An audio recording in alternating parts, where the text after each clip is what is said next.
my what I keep hearing referred to as the Brady Bunch grid. Here we are. I hope nobody was in mid-sentence. And I don't know why there were false starts bringing you back, but we are live here. And for those of you who are just joining us, what just happened was we had breakout discussions about Ibram Kendi's book, How to Be an Anti-Racist, that I think everybody can agree were probably way too short. Okay, the executive committee and I will try to game out how to improve the experience in the future. But what I'm going to do before I call to order, while we're all here, does anybody have any like pressing, I really want to share this out with the academic senate, thoughts or experiences that were just shared in your breakout room? All right, then we are called to order. I'm Matt. I think Tim has his hand up. No, we just called to order. I'm kidding. Tim. Oh, I just wanted to say that having more time to do this would be even better. Yeah, of course. Yeah, so the executive committee and I will try to game out how that can happen. But I appreciate your thought. I agree. I got the same feeling. Yeah, thank you. And then if you would put your hand down, then that would be great. And I'm going to say, based on the number of people that we just had in our breakout rooms, that we have a quorum. And so the call to order is in order. And I need to read something here. Pursuant to Executive Order N2920,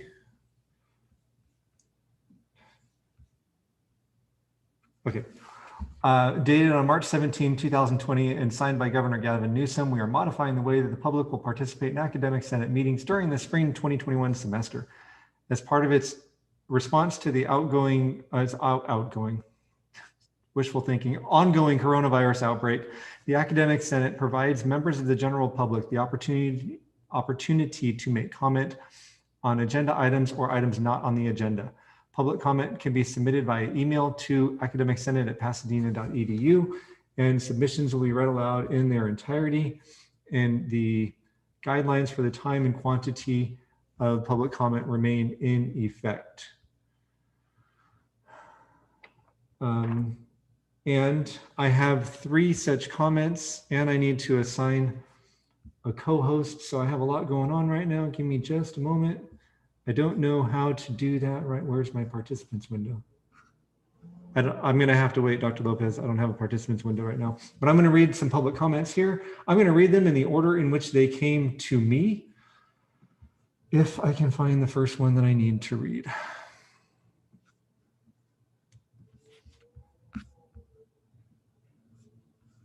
Oh, geez, I had it open earlier.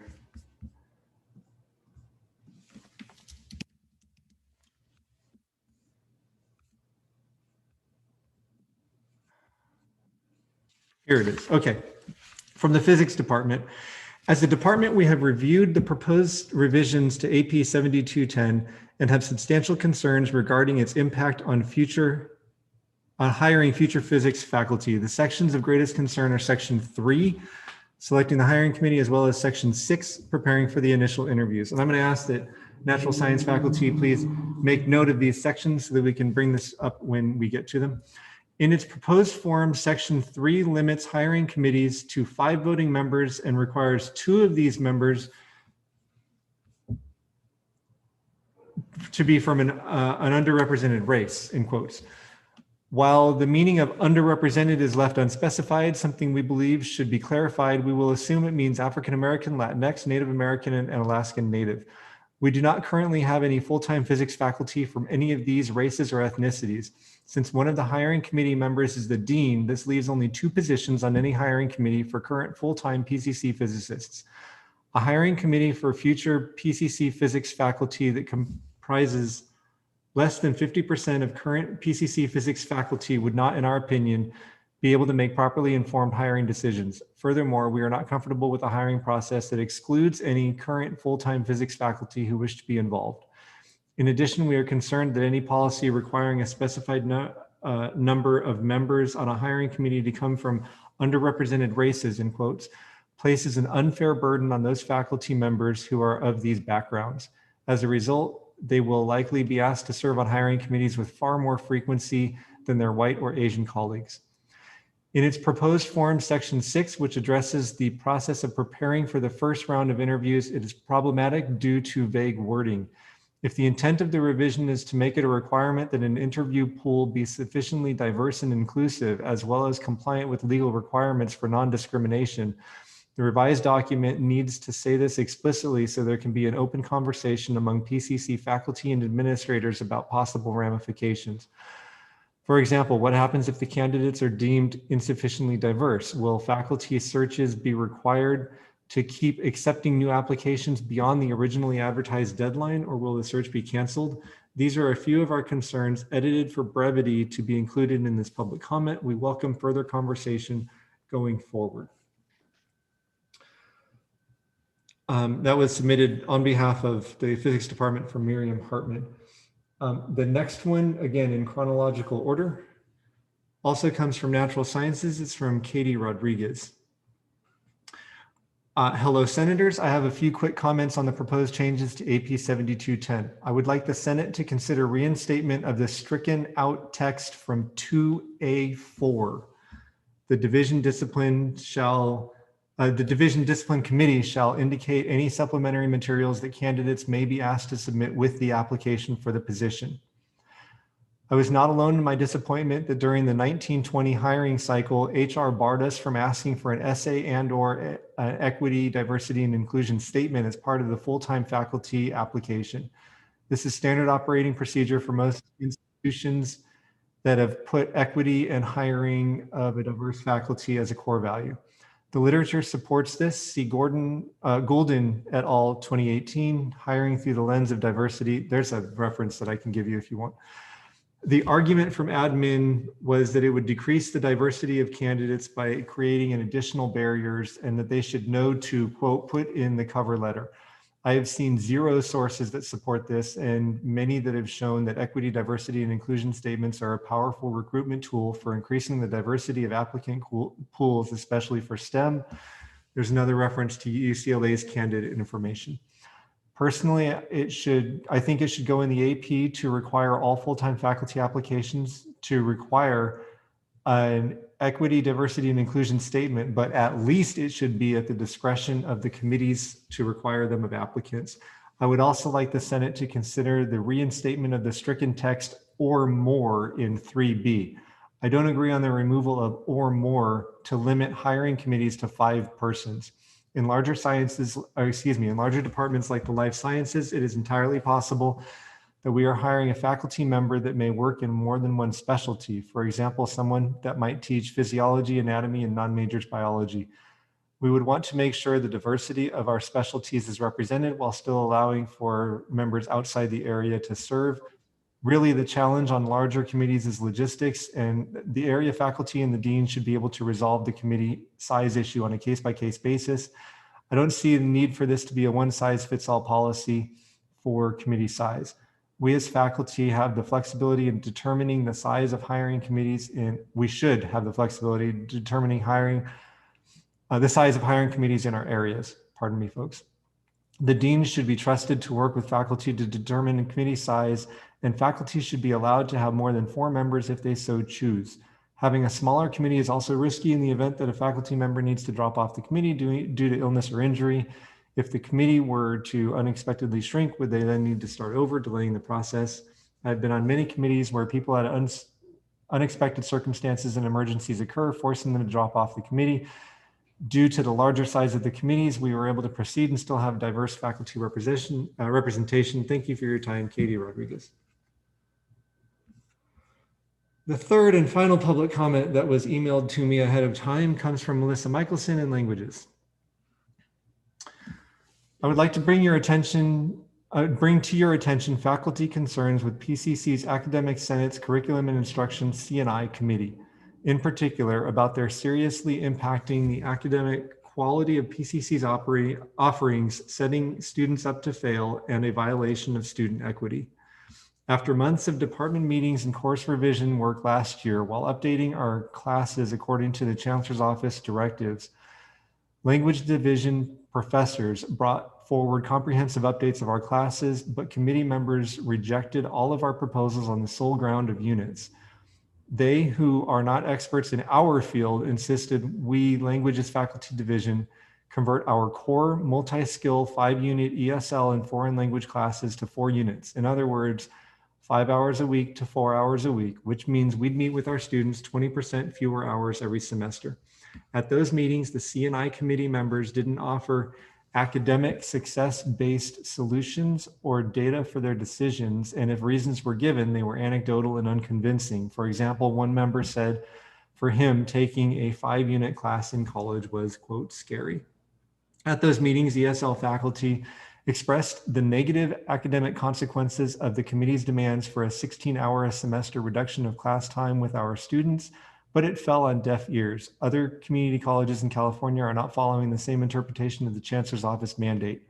Not one of the 9 colleges in LA Community College District offers foreign language classes for less than 5 hours per week. Similarly, in ESL, we have seen the contrary of reducing course hours in response to AB 705. Santa Barbara offers 8-unit ESL classes, Glendale 5-unit ESL classes, and SMC 6-unit ESL classes. Rash reductions of units for our ESL students turns a blind eye to student equity. PCC's mission statement states, PCC is an equity-minded learning community dedicated to enriching students' academic, personal, and professional lives through an array of degree and certificate programs, campus engagement, and customized student support. However, a hyper-focus on reducing student contact hours in language classrooms that offer practice and training, not just lecture, is doing a disservice to our marginalized students and their academic, personal, and professional goals, not to mention PCC's reputation. Without a robust and competent ability to communicate in English, our students' job prospects will also be hampered, and our academically underprepared students in a higher level class won't be prepared and will be set up to fail. Last semester, a staggering 1,600 students campus-wide failed English classes. Reducing students' access to professional English as a second language training disproportionately puts non-native immigrants and foreign visa students, whether they are from Latin America or Asia, disadvantaged or war-torn regions, at an unfair disadvantage by placing them in a sink or swim environment as they take content classes at PCC or attempt English 1A. We do not want to discriminate against our students of color by reducing their access to a robust quality ESL program. Unlike native English speaking students, ESL students find themselves in a foreign land, attempting to use a language that is not their own to navigate the complexities and culture of higher education. Add to that the rigor of their higher education course content in which they are required to perform alongside native English speakers. This is antithetical to PCC's student equity plan. Student equity is a prominent component of PCC's accreditation process, and our classes should be designed with an equity mindset. Please share our concerns with the committee members from your areas as they consider our ESL classes. Thank you, Melissa Michelson, Associate Professor, ESL. Oh, all right. Are there any other public comments?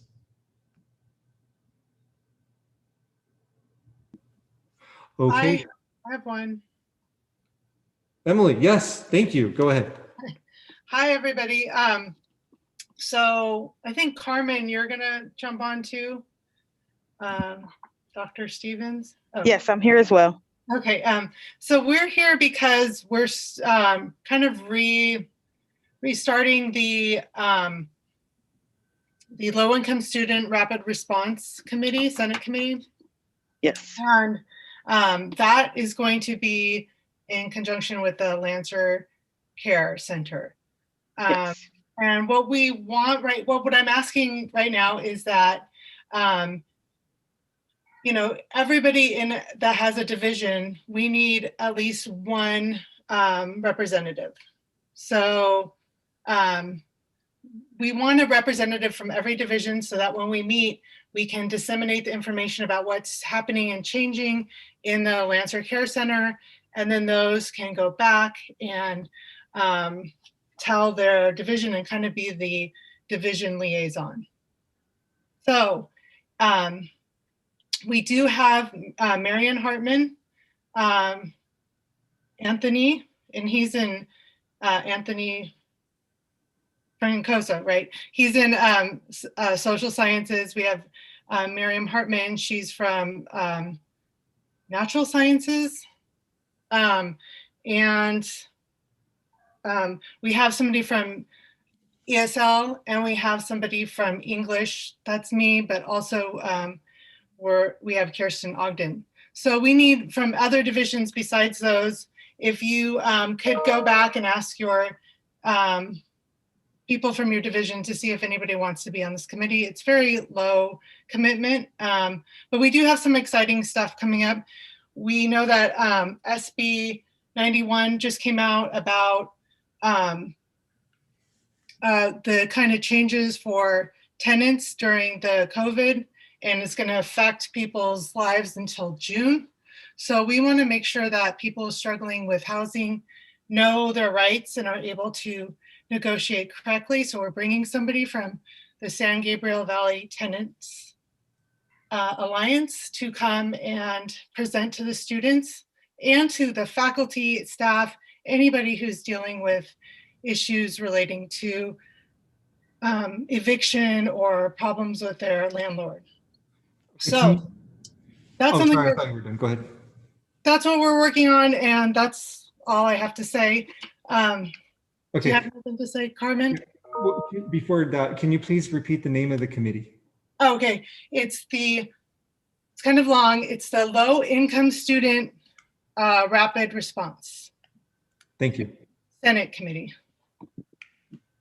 Right. And thank you, Emily, for sharing this information. This is something that we're working on and trying to grow. So if anybody wants to participate, please let us know.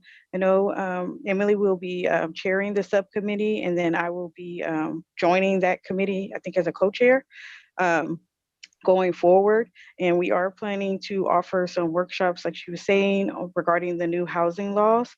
And the first one coming up will be April 7th, and we will get more information about that and share it at another academic senate meeting.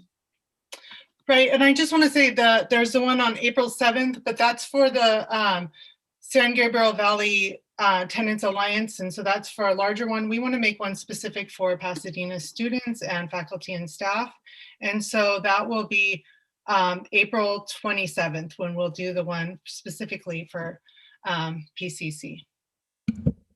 Okay, thank you. Cool. Thank you. All right, and I'm just a little bit out of order. I do need to read our land acknowledgement. Before we proceed further, I would like to acknowledge that our college is located on the native land of the Hahamungna tribe of the Tongva Nation. Please take a moment to remember those who came before us. And I also want to take this time to say that Black Lives Matter at PCC and in our academic senate, and to acknowledge the ethnic cleansing that is hurting the Armenian community.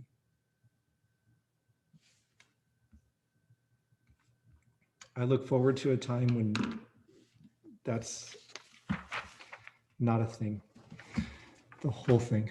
Okay. Now we're on to approval of minutes. I should probably get my screen share going on again. But we have the minutes were given to you in the packet. And so we're talking about the minutes from March 8th. So does anybody have any correction or amendment to make to the minutes?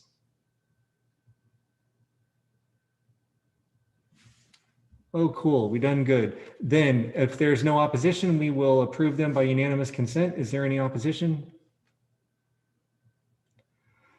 All right, the minutes are approved by unanimous consent. And we are back to constituency reports today. We will start with the FA, President Whitworth.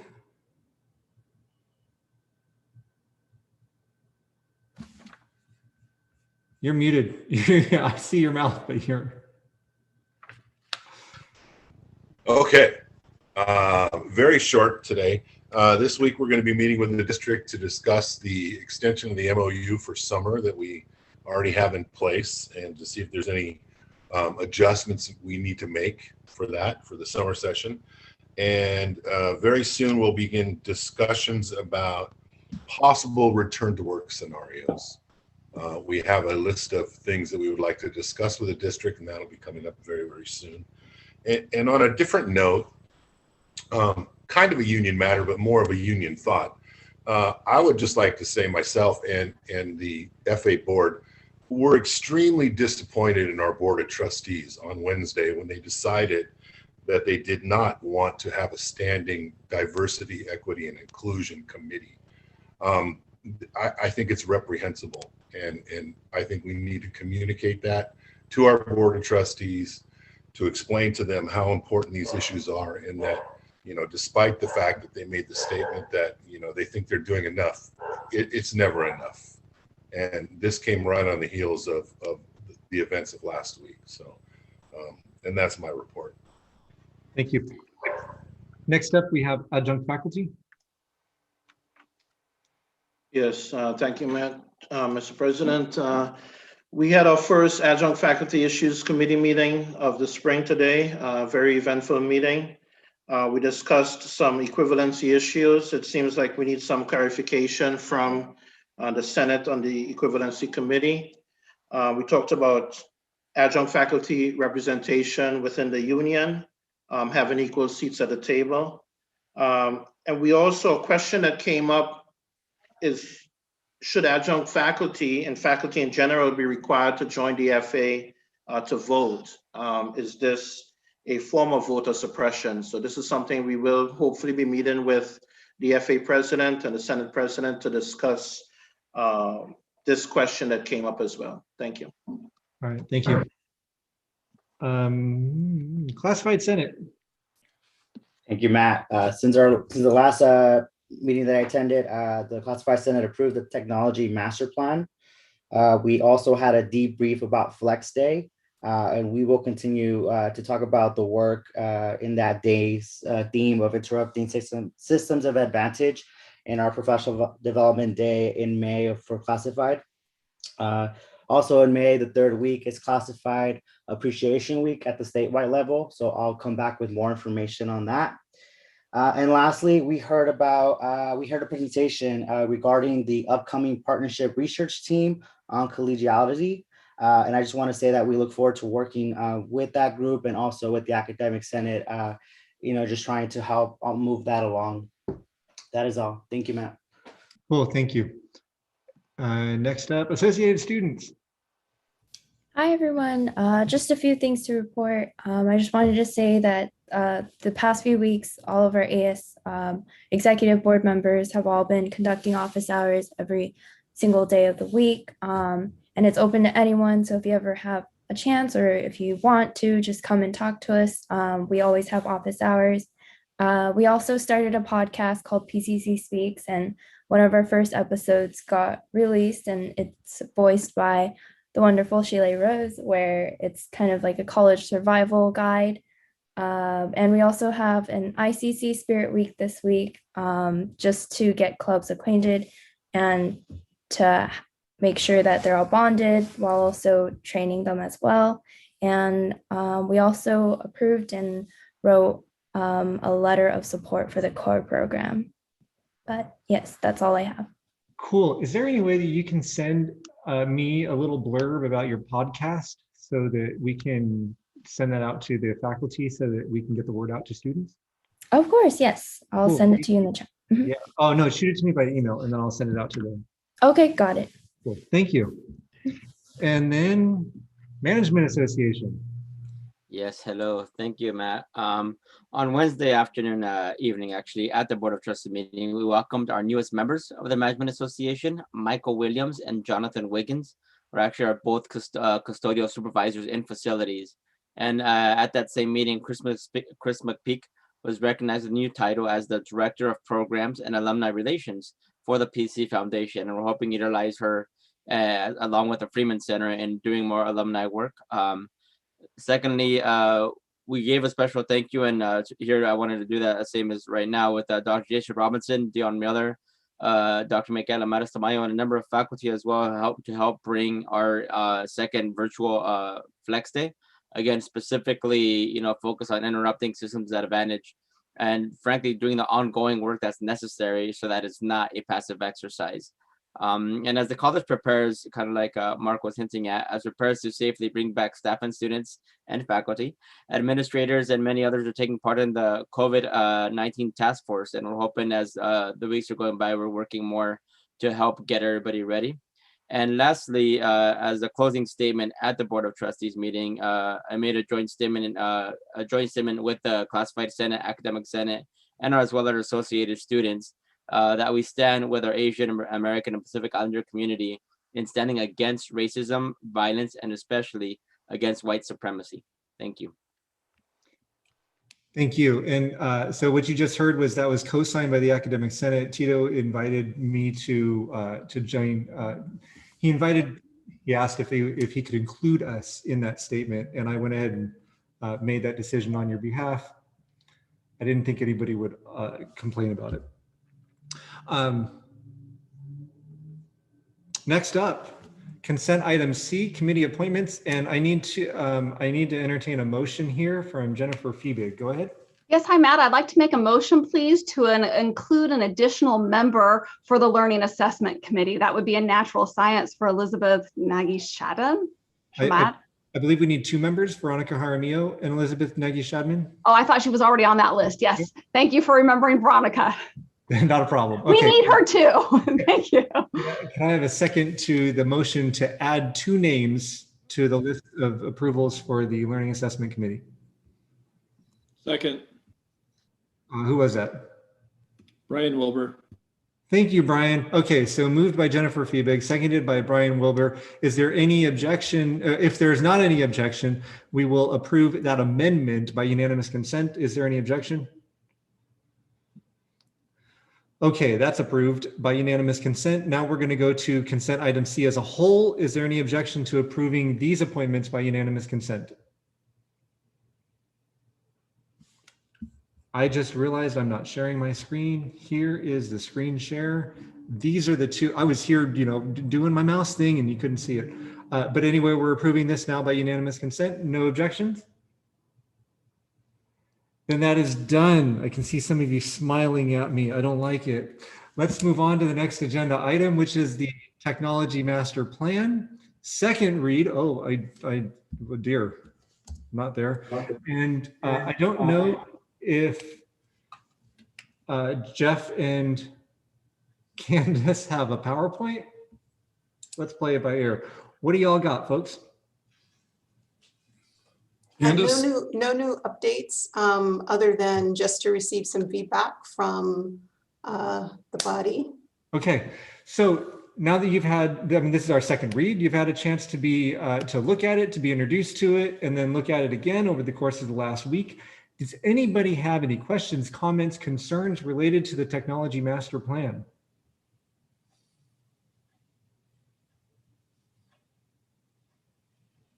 I think in this case, silence is golden here. So can we have a motion to approve it? I'd like to make the motion, Matt. Jeff Winter, thank you. Is there a second? I second that. Jeff Baja? Yes. All right, cool. So moved by Jeff Winter, seconded by Jeff Baja. Any discussion on the motion to approve the Technology Master Plan? Then, if there's no objection, is unanimous consent okay, Candace? Okay, if there's no objection, we're going to approve this by unanimous consent. Is there any objection?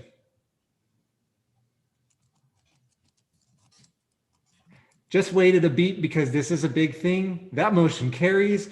Ladies and gentlemen, and everybody else, we have approved in the course of the last year and a half the Educational Master Plan, the Facilities Master Plan, and the Technology Master Plan.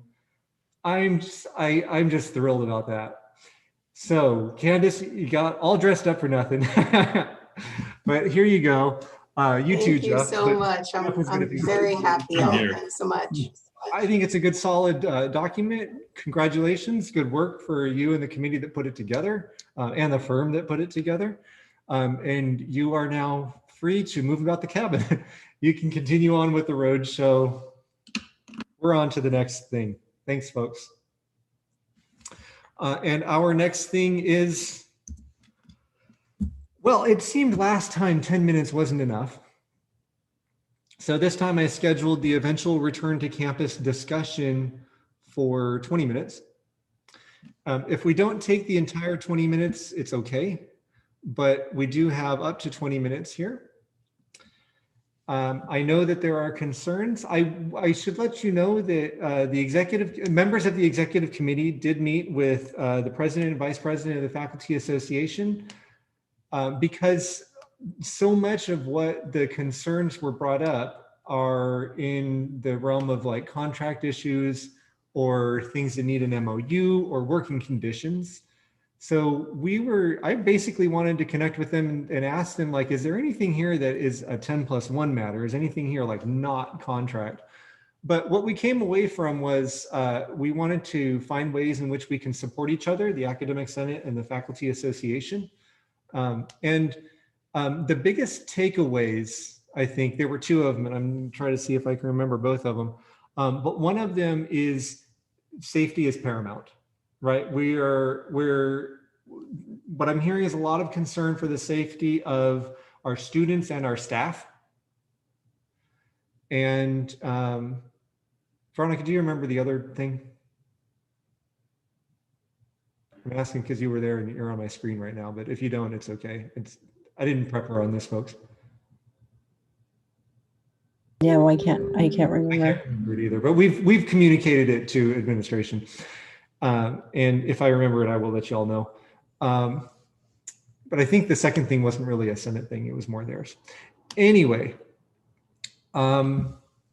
the floor is yours, folks. Does anybody want to weigh in on further or increased or additional concern? You know what? No, I'm going to take this. John Tyberg, are you here? He was a bit ago. He got dropped out of our group. I think he was having internet connectivity issues. Oh, wait, I see him. Oh, is he here? Back. Oh, you're back. Yeah. Cool. Okay, John, I did hear from our parliamentarian, there's a way to do this. I'm going to copy and paste this Google Doc into the chat. And then I've also asked that it be posted to the YouTube page so that everybody can access it. But why don't you give us a brief little, I'm not sure that worked. Why don't you give us a brief rundown of what it is that I've just dropped into the chat? Okay, thank you, Matt. Yeah, I'm on my cell phone on a hotspot here, so I think my internet's gonna hold, hopefully. Okay. So this is it's a fairly lengthy document. Well, it's about 9 pages, but it's pretty dense, and it goes over a number of topics relating to the classroom and safety and tracing and facilities and testing and things like that. It's a document that several of my English colleagues have worked together, and several of us have commented on it. So they wanted to share that with you all, and I appreciate you, Matt, for making that happen. Sure. Go ahead. And I just had a couple other things to share as well, if that's okay. Yeah.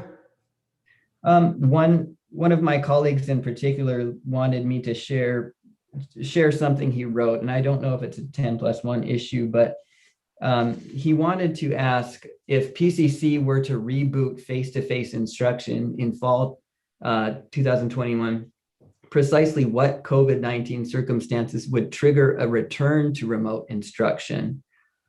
He asks, as I have previously stated, I think this is an important question to require the administration to answer, as it would clarify how many COVID-19 cases among students, faculty, and staff the administration finds acceptable in returning to face-to-face instruction. Is that number 100 cases, 10 cases, 1, or what?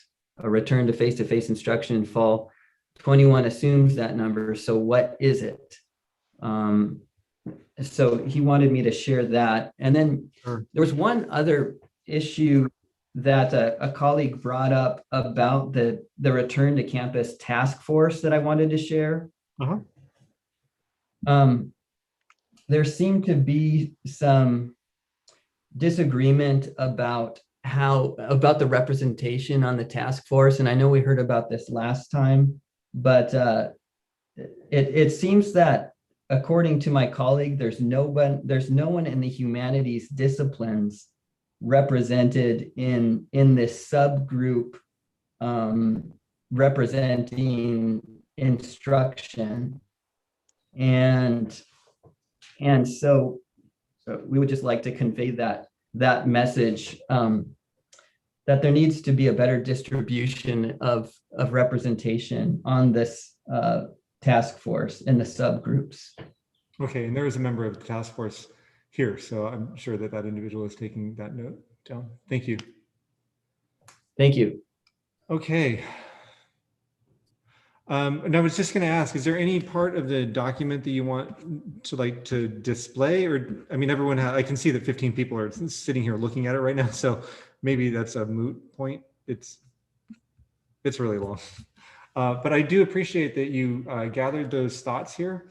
And so unless there are any responses directly to John, what I'm going to do is I'm going to ask if anybody else wants to weigh in. I did, by the way, I should say, I did write down your question and I will pose that to the administration about what will trigger a return to remote learning in the event that we're face-to-face. I think that's important. I mean, it's not the only thing that's important, but yeah. So any other comments, concerns? Bevel? Yes, a question that was brought to me from a adjunct faculty member is what criteria was used to create the task force, and how many adjunct faculty are currently sitting on the task force deciding to get back to campus? I don't have that information. I don't have the answer to either one of these. If anybody can speak to that, then jump in, but I don't have that information.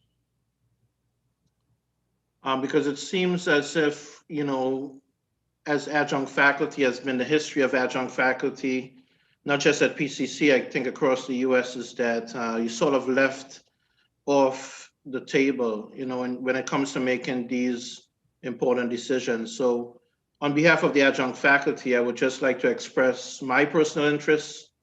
And if they want to reach out to us and include us, we will take the late invitation. Thank you. Okay, thank you. Anybody else?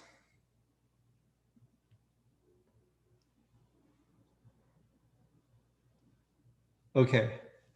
Then I'm going to ask at the end when we have our future agenda items, if you want this to continue to be an agenda item, please let me know. That's for the whole body, the whole Senate body. And if nobody requests it, then I may not include it unless there's pertinent information to share. Okay. Then we are going to move on to our next. Matt, can I just say one thing, maybe from the math on it before we leave? Yeah, go ahead. So I only got a few comments from some faculty in the math division, and some listed similar things that have been said, but almost everyone, maybe 5 people that responded, have said that they would like to return. And even in terms of if they test positive, is it, and they have to quarantine, but they're not feeling sick, can they still have the option to teach online while they're having to stay home? So I think several people in the math division are interested in returning. Yeah, I think so too. I think they want to test their students in person. If you would shoot that to me, then I will forward that actually to, or you can, to Mark Whitworth. Because that's something that's that I think that's for them. Okay. But thank you. Anybody else? All right. Unfortunately, our next agenda item is not going to occur. I don't know what's going on, but the next the next agenda item was going to be Dr. Bolin talking about diversity, equity, inclusion, and social justice.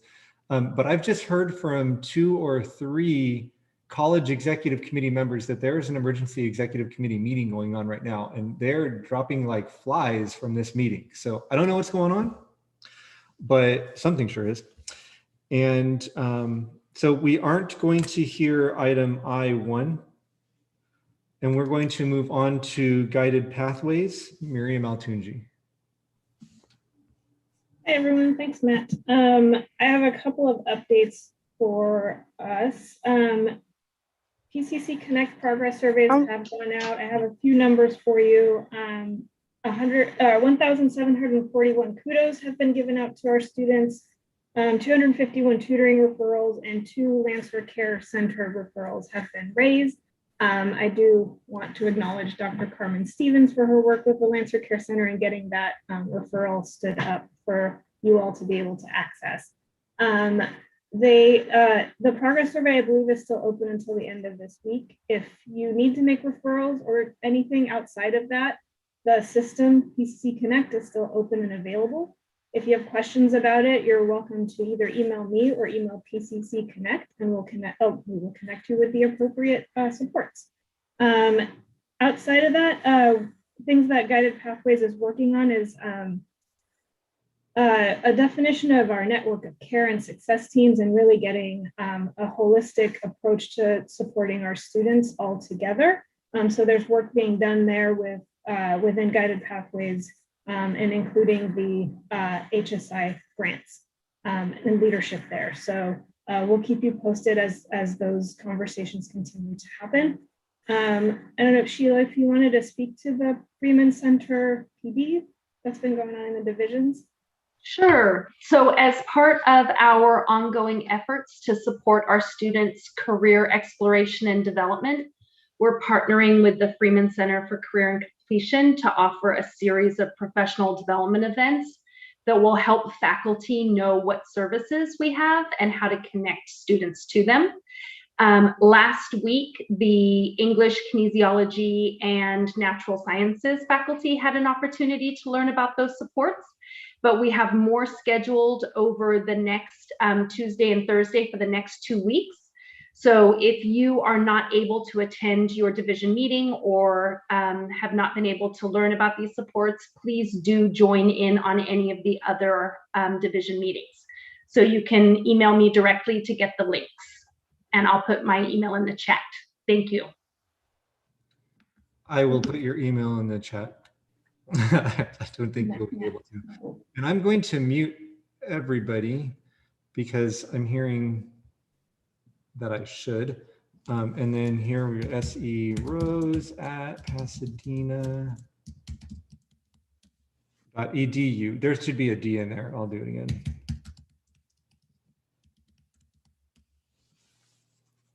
Okay, and Senate goals updates.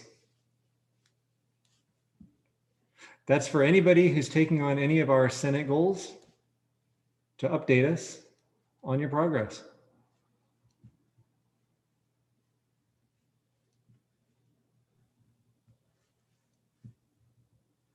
Okay, then. Well, that's. I have a question. Yeah. Wait a minute, one at a time. I heard Dr. Stevens just a hair ahead of Bevel. Go ahead. Thank you. I'm so sorry. I wanted to go back just for a quick second, just to clarify one thing. I was trying to unmute when you asked if people had questions and I couldn't. So I don't know if it's in the rules that we can go back. Let's do it. Okay, thank you. Remember when you were asking what were people's concerns regarding the return to campus? Yeah. I just had a brief question when you were saying that, is it a 10+1 issue or do we take it to the union? So I just want to make sure if I got this correctly. The things that our division has shared with us, can we just send that to the union now at this point, or do you want us to also email you as well as John had did? Oh, it's up to you. Okay, because I was going to do both. So no, that's fine. Okay, perfect. Thank you. Yeah. Thank you. Yeah, you're welcome. Bevel.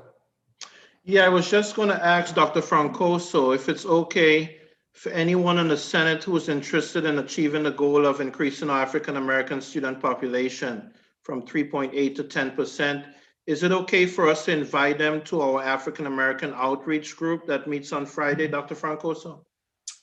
Sure. Yeah. If folks are down to start thinking about implementation plans of action to increase our African American student population, then yes, they are invited to our biweekly meetings on Fridays. Cool. Thank you so much. All right. So please reach out to me. I'll put my afrancoso@pasadena.edu. Thanks. Yes, I know, because we had briefly started to meet with a subgroup of the Senate in terms of achieving the goals. But I think this committee, it's probably better if there's one location to get the information instead of different subgroups meeting.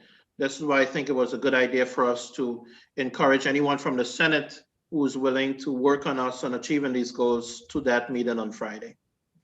Cool. I see a hand up, Lindsay.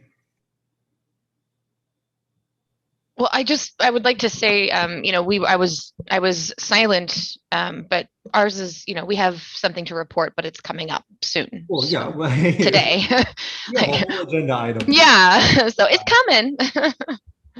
Okay. But we're working. Then what I'm going to do is I'm going to go ahead and move from this agenda item. We're going to go a little bit out of order. And because I'm going to take advantage of the fact that Dr. Ramirez is back.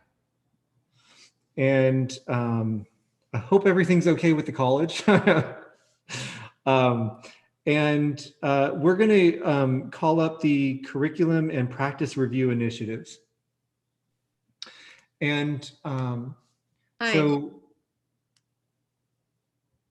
Dr. Ramirez is here. Thank you for joining me in introducing this. And I'll just let you all know, folks, in spring, the Chancellor's Office issued a call to action for all California community colleges. And among that there were 6 points in that call to action. And one of them is absolutely solely in the wheelhouse of the Academic Senate. And I am calling what they asked for a curriculum and practice review. And the intent is for us to look at every course and every program through an equity lens, and as needed, revise curriculum and practice our pedagogies, right? And it's now that came to us last spring, and it's been a long time before I've been able to bring it to you because things need to be kind of hashed out. How is this going to happen? It's a huge undertaking, right? And as it turns out, it's going to happen in phases, and we're going to there are some folks who are ahead of the curve on this one. But before we get to that, I'm going to go ahead and we have, again, Dr. Ramirez here. And can you briefly just kind of let the folks know what your vision is for our implementing this part of the Chancellor's Call to Action? Sure. Well, thank you. It's great to be here and be able to share with our faculty leaders how the college is looking to move forward with just professional development across the board. Especially as it pertains to the call to action, our diversity, equity, and initiative work that we've launched not only through our professional development office, through the DEI office, but also through a lot of work that has already been initiated with our, supported by grants. And so we really want to make sure that we're looking and addressing all of these things and trying to work with faculty across the board, right? Faculty and staff as well. Because the work that's required under the colleges or the Chancellor's Office call to action, as well as our own work around diversity and equity, really impacts everybody, right? Everyone has a part in it. And so as I was learning more and more about the work that's happening here, speaking with leadership, faculty leadership, leading many of our grants, our professional development team, and our new director as well, Carrie Boland, it looks like we have so many opportunities for faculty to engage in. And we want to make sure that faculty know we're looking at this through an umbrella of a common vision and work moving forward where everyone can have an opportunity to participate as much as they want. So with that, I'd like to maybe hand it over to Jason and Carrie to talk a little bit more about what's coming from the PD office in the near future. And then they can also hand it over to Micaela to talk about what we're doing under some of our grants. Thank you, Dr. Ramirez. So I'm actually going to represent Dr. Boland as best I can, because I don't think she was able to make it back to join us. But we have, our part's very short to share. Basically, I just wanted to remind everyone that in June of last academic year, we also brought forward a document to this body, the Faculty Inquiry Group Guidelines, that were approved, and we're using the Faculty Inquiry Group model as an organizing structure for thinking through how we might help this work that needs to be done as laid out in the call to action. So one of the things that's going to be happening is Dr. Boland and I and others will be meeting to talk through what kind of theoretical frameworks need to be engaged in that work. That will probably be occurring throughout the spring. And if you are interested in participating in that work, if you could please let Dr. Boland and I know. We will be putting out some kind of invitation as well. But we know we need multiple voices around that work. As we move into fall, what you're going to hear in a minute from my colleagues that are already, as Matt said, kind of ahead of the curve and ready to start some of this work this spring, is in the fall, we're going to have had the opportunity to learn from some of their early steps in this process this spring, and then start to expand our efforts around faculty inquiry work in the direction of curriculum and practice review. So in short and in summary, spring is really going to be around kind of planning and preparing the tools that will enable us to do the work at a broader level. And we're lucky that we can actually start in one important pocket with some of our grant work. And with that, I'm going to hand it over to my colleagues. And I don't know who's all here, so I won't say all their names, but they know who they are. And if they're here, the floor is yours. Well, well, it's almost there. Just okay. Before that, well, I want to let the Senate know what's going to be asked of you and when. What we're about to hear is informational. It's stuff that's already in place. It's stuff the wheels are already turning. What Jason was just talking about, the planning that he's just talking about, is planning on the part of the Professional Development Office, the committee, and in conjunction with Carrie Boland, so that they're ready to invite faculty to participate in faculty inquiry groups in the fall. Right, so this is not an ask that we're asking of you for spring. This is just the first you're going to be hearing of it from the Academic Senate. So we're not asking the faculty or the Academic Senate to prepare anything at the moment. The folks who are involved in that preparation are already aware of it.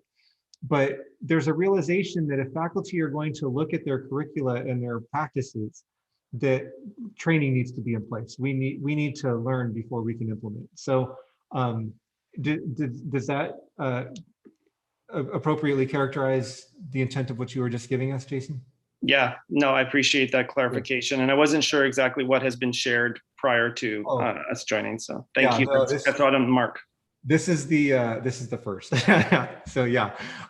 Now with that in mind, I'm going to allow Jason's introduction of Dr. Mares-Tamayo. I'm not sure who all is here, but I have Dr. Michaela Mares-Tamayo, Dr. Isela Oseguera, Dr. Cristina Salazar-Romo, and Dr. Sylvia Toscano. Their names are on this PowerPoint that I'm about to share with you. And so I hope they're ready. We sure are, Dr. Hennis, thank you. Just let me know as I need to drive this PowerPoint. Great. Thank you, and good afternoon, everyone. Again, my name is Micaela Mares-Tamayo. I'm the Director of Student Equity, and I've been able to join your meetings in various times before, talking about some of the work that we have done and partnered on for the Student Equity Plan. I'm here today to introduce an amazing group of colleagues in Doctora Oseguera, Dr. Salazar-Romo, and Dr. Toscano to give an overview of work that's related to what Dr. Ramirez and Jason shared previously. And that's related to an overview of our Title V HSI grants and the work that we are leading around course redesign, and in particular that's coming through the grants Abriendo Caminos, which is opening pathways, and Pathways to Completion 2. Next slide. So to start out with, and I'm going to make my portion very brief so that way you can hear from my colleagues, wanted to give an overview of why an HSI grant or what it means to receive a Hispanic Serving Institution grant. So HSI stands for Hispanic Serving Institution, which is a federal designation that is the result of longstanding advocacy.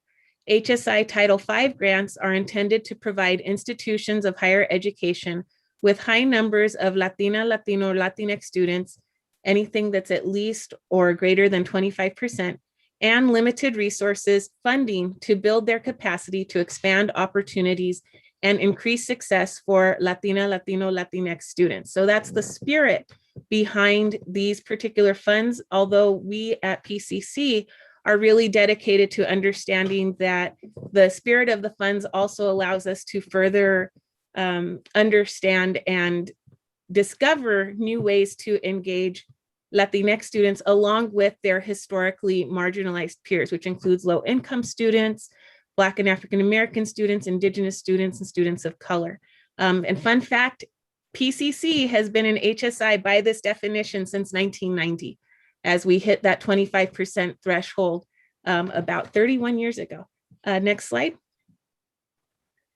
So with that being said, it's really important for us to also situate ourselves in understanding the moving and the movement needed to go from Hispanic enrolling to Hispanic serving, because the research and scholarship and the great practices have shown that it's not enough to say, okay, we have this number of students enrolling at the college. It's really about how do we serve them when they're here and acknowledge and uplift their experiences. And in this way, we really see that the mission of our college as an equity-minded learning community dedicated to enriching students' academic, personal, and professional lives through an array of degree and certificate programs, campus engagement, and customized student support really lends itself to what we have been told needs to be done for institutions to become Hispanic serving. And in particular, you'll see a quote here from Dr. Gina A. Garcia and Morgan Taylor. And Dr. Garcia is the preeminent scholar in the United States who really uncovers what it means to be Hispanic serving.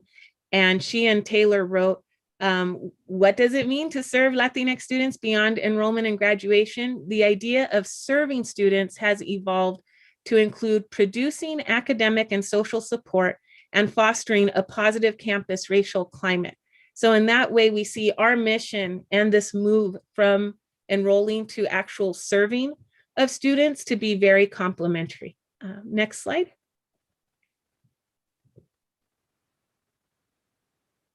So before I turn it over to my colleagues officially, we wanted to share for you the current HSI framework that our grants are lifting into our college. And so the first is that practitioners will engage in work that is race conscious, identity affirming, and culturally sustaining. This is that first key pillar of this framework. And the second is that practitioners will develop servingness and liberatory outcomes. And when we think of servingness, that's the ability to enroll and educate students through a culturally enhancing approach that centers Latina, Latino, Latinx experiences and ways of knowing. And furthermore, the ability to transform organizational structures for serving and provide experiences that lead to academic outcomes as well as liberatory outcomes, which includes things such as the development of intersectional academic identities, social agency, critical consciousness, graduate school aspirations, and a social justice orientation, just to name a few. So at this point, I am both humbled and very proud to pass the Zoom mic to Dr. Cristina Salazar Romo and Dr. Silvia Toscano, who are going to start sharing with you how this is being put into place with our work around Gateway course redesign. Thank you so much, Hermana. If we could go to the next slide, please, Matt. With that, allow me to introduce myself. My name is Dr. Cristina Salazar Romo. I am the Abriendo Caminos Gateway Course Redesign faculty lead, and we wanted to provide you all with some information about our background and experience to really establish our authority in speaking on behalf of Gateway Course Redesign and critical consciousness and race consciousness in education. I have been a full-time faculty member here on campus since 2005 as an educator and scholar, activista since birth actually, but here on campus since 2005. That's how my Chicano father raised me.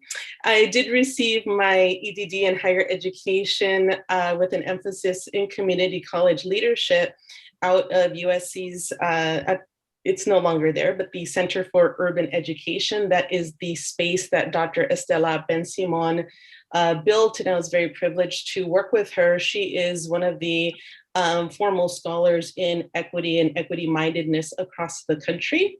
I do have extensive experience in applying equity-mindedness and culturally responsive and sustaining pedagogies. Some of you I know from new faculty. I was in that new faculty space and brought that lens into all working with you, the privilege to do that, as well as really intentionally focusing on our first year experience College One curriculum to be incredibly race conscious. And we took advantage of our disruption of COVID and were really intentional on bringing our students' racialized experiences into our instruction. And really that will be serving as a model curriculum for all of our practitioners to view. With that, I'll pass it on to Dr. Toscano. Thank you, Hermana. Hello, everybody. I'm Dr. Toscano. I am the faculty lead for Pathways to Completion 2, and my focus will be on career first. I have been at PCC since 2005 as well. I was hired to teach English, but in 2011, I received my PhD in Chicano. Well, I started my program in Chicano Studies. And so I've been teaching as an adjunct in social sciences, teaching Chicano Studies. Have also been an educator, scholar, activista. I was a co-advisor of MECHA when they were still active. And I oversee the Chicano Studies Student Services Fund as well for promoting events for our students. I hold a PhD in Chicano Studies with an emphasis on decolonizing pedagogies of transformation in higher education. I completed my dissertation in 2016. I have also worked with the Office of Student Equity since 2015, organizing a professional development speaker series, centralizing the Chicano educational pipeline.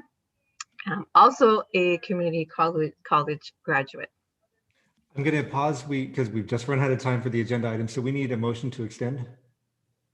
Can we, will 10 minutes do it for the presentation? Okay. Motion to extend 10 minutes. I got a nod and a no. I second. But moved by Lindsay, Lindsay Ruiz, seconded by who? Dr. Carmen Stevens. Dr. Stevens, thank you. And we'll just do that by unanimous consent, and apologies for interrupting, but as you were. Sylvia, are we? It's all good. Yeah, we're ready for the next slide. Okay. Thank you. Buenas tardes, everyone. I'm Isela Osegueda. I'm the Dean of Academic Affairs here at PCC. I'm also leading the Pathways to Completion 2 grant. It's very grateful to be here. Thank you for having us to present this important work. So I'm going to talk about the next few slides. Wanted to start by sharing that these two grants are working very closely together to achieve the goals of both grants.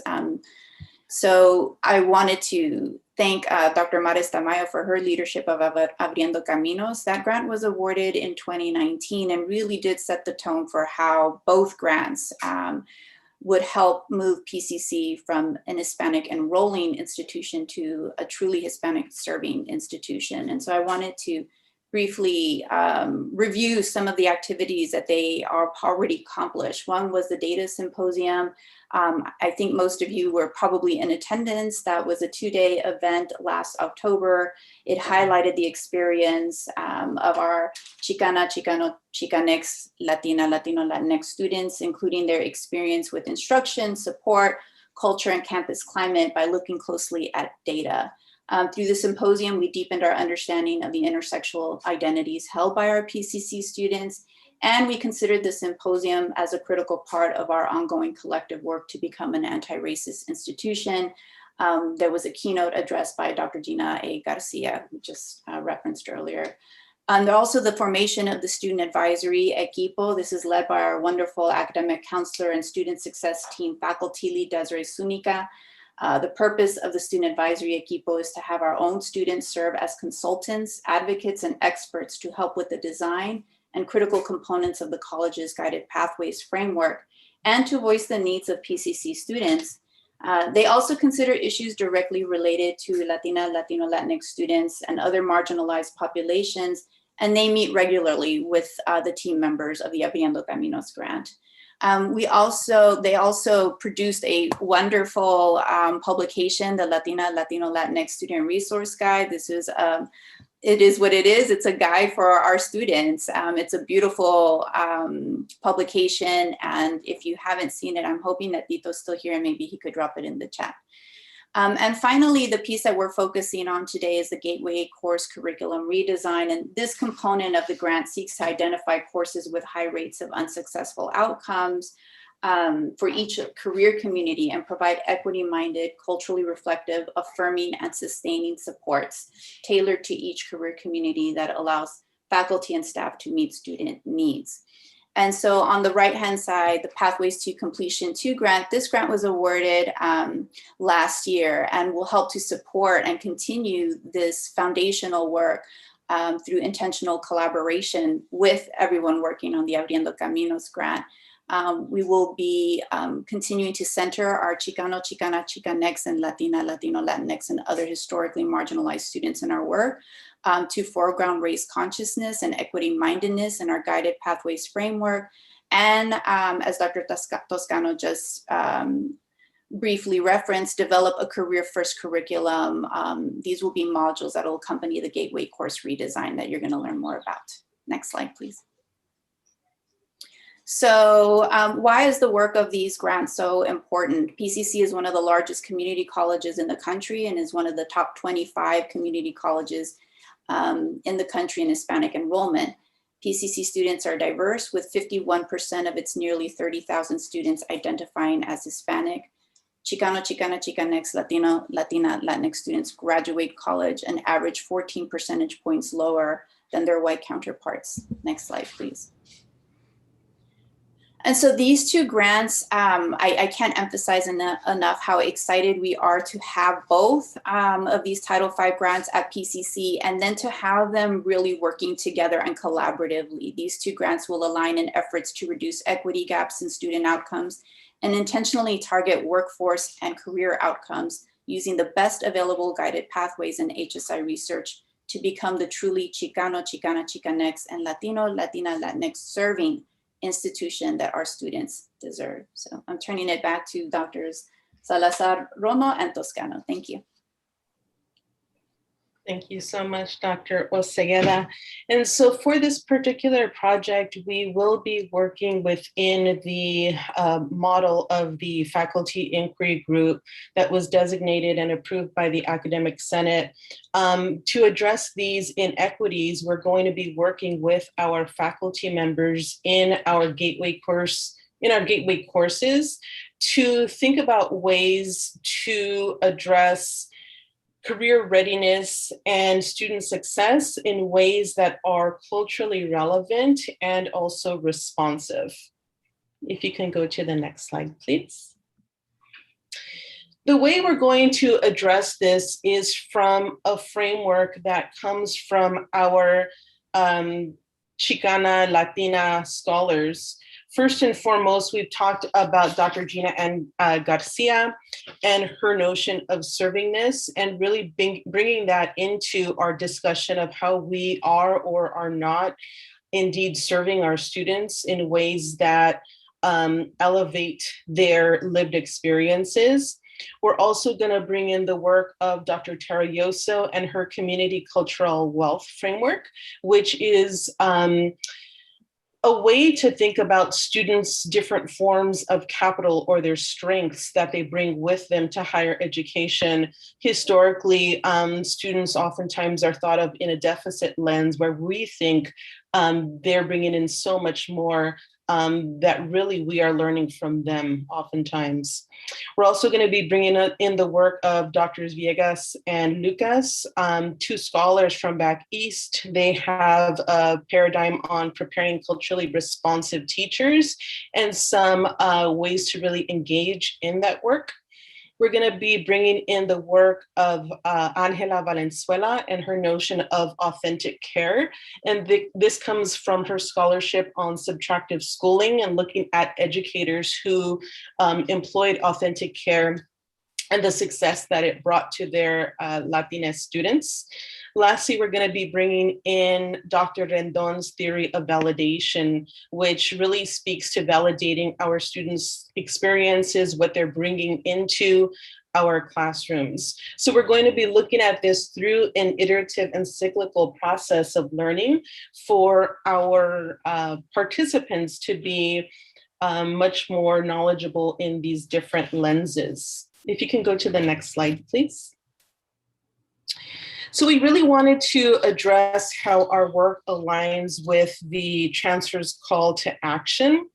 And so in the call to action, there is an ask for increased attention to equity gaps, reducing equity gaps in student outcomes. And so we're going to be speaking very intentionally to that through the work that Dr. Toscano and I are going to be doing together.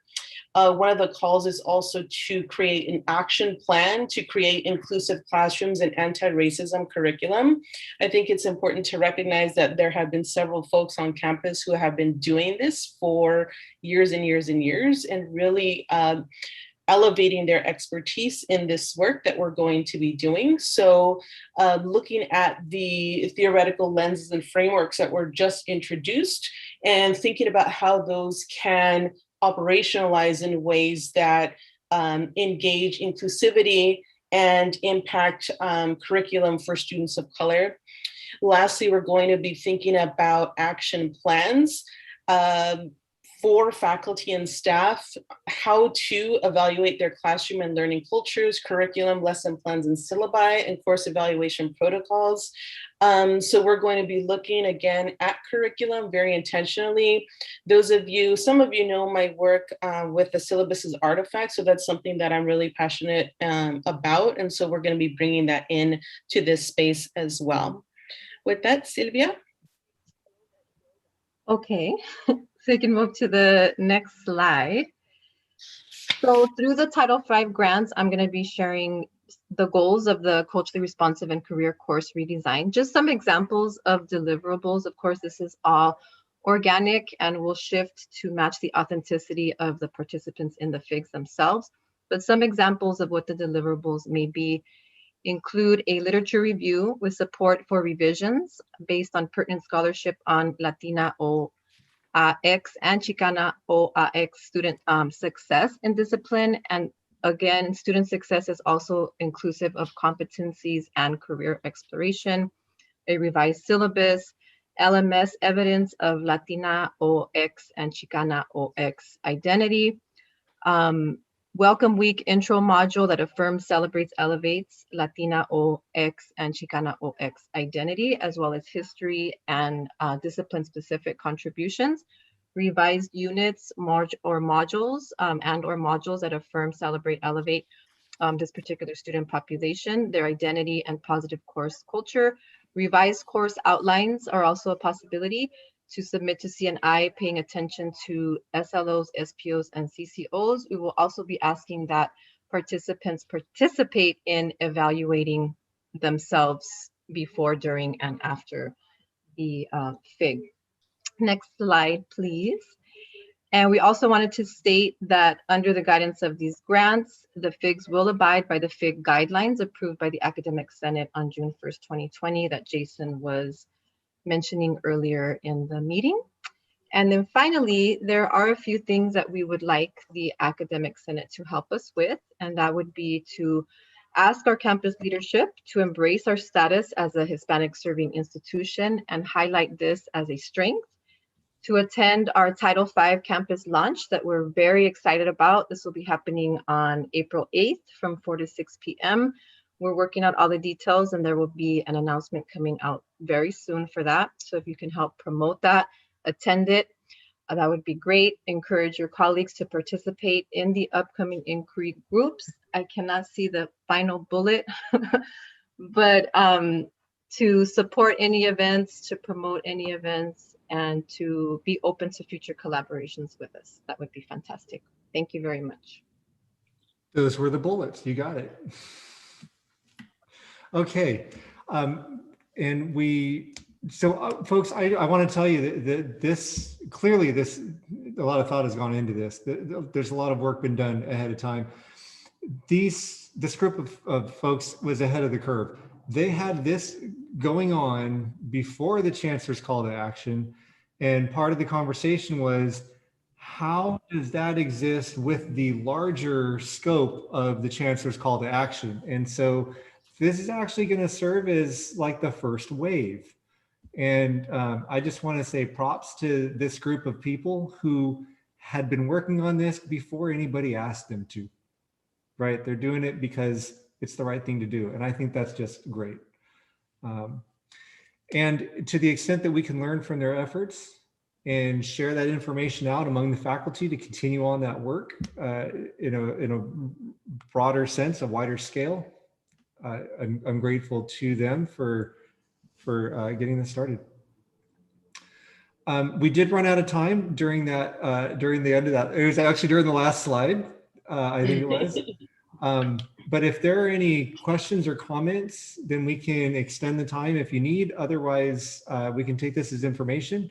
And folks, if you're involved with this, you probably already know it. Dr. Salazar-Romo did come to various divisions, I believe, and invited faculty to participate in the faculty inquiry group. So if this is not the first you've heard of that, it's because that work has already been done. And so this was informational so that we knew what was going on our campus, right?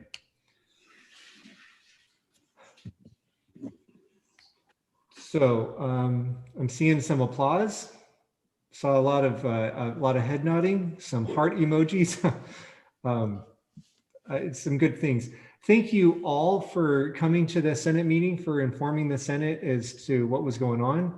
And if you would like, I can share with their permission. Is it okay if I share these slides out? Sure. If you can just convert it to a PDF though, Matt, we'd appreciate that. Not a problem, because a couple of them somehow the formatting was weird. So we'll make sure that the text is on them. Awesome. I will convert them to PDF and then I'll send them out to the Senate representatives sometime after today's meeting. It may be today, it may be not. We'll see. Okay. Again, thank you all for your work. Thank you for being here and for informing us. Thank you as well, Jason, because I mean, Jason's office and professional development committee have a lot of work ahead of them because they've got to educate a bunch of faculty who may not know much about this. So it's going to take a village, folks. It's going to take the community. All right. Well, some things happened while all of that was going on, and we're going to continue on with the reordering of the agenda. That is to say, I'm told that Dr. Olivo had to be called out. She had come back and is now gone. Dr. Ramirez also had to leave. I'm not sure if she was going to tie a bow on this topic or not, but that's not going to happen now. And we are now on to the new business of Resolution 21.1, because we are in the year 2021. And I'm going to get to that resolution here in my packet, and then I want to share it. And I'm going to invite Armia Walker and Lindsay Ruiz and whoever else y'all worked with, if they're here. not trying to be exclusive. So Thank here you, is, Matt. thank you. Here is the resolution. The floor is yours. So thank you everyone for your attention. Sorry if I sound a little somber, it's a lot going on. We rose to the call, right? That our Senate voted on creating an anti-racist policy a priority for our group. We all agreed that that was a good thing to do. And so myself, Lindsay, Dr. Francoso, Sheila Rose, I'm reading names, Dr. Bernardo, Dr. Steffens, Sylvia Rendon, Gita. We all worked on this. There were some other people who weren't able to participate due to their schedules, but we felt their spirit along with Dr. Carmen. We just wanted to meet together as a group and create a document that could voice our opinions as a group. And we want to have a first read of it for you. And hopefully you all can, share it with your departments and see if it's going to be a thing or whatever the process is, Matt. I'm not sure. So did you want to read it, or I can read it really quick? It's not a problem for me. Often what happens is we will read the result. So the conclusion. Sure. So if you want to go ahead and do that for us. Sure. So just to give you a background, we want to eventually create a policy, but per advice, we were creating a resolution first that will hopefully eventually become policy. So therefore, our resolve, the Pasadena City College Academic Senate calls upon all faculty to take action to reduce the impact of racism in its various manifestations from within our college and to assume proactive responsibility for teaching students about the impact of racism. Our goal is to have it as a part of an ongoing discussion in curriculum, SLOs, all throughout our campus. That is our goal, hopefully. Yeah, and with this, per the advice of Matt and per the request of some faculty members, we also included a anti-racist glossary of terms that we all worked really hard on because we wanted to make sure we all were on the same field as far as understanding these terms that people throw out and assume that everyone knows. We wanted to make sure everyone was on the same page, literally, as far as what things meant. And we take this as an accomplishment for the Academic Senate, should we agree on pursuing it. Simply because, there have been mentions of call to action by various people on the talk today. And this was as a result of a call to action for the senseless murders of Black individuals in our community. And as of late, we've had also to recognize what's going on in Armenia, the Armenian community, as well as the Asian community. So this is a huge contribution that we as a group can have to the campus, should we adopt it. So that's all. Lindsay, did you want to share something?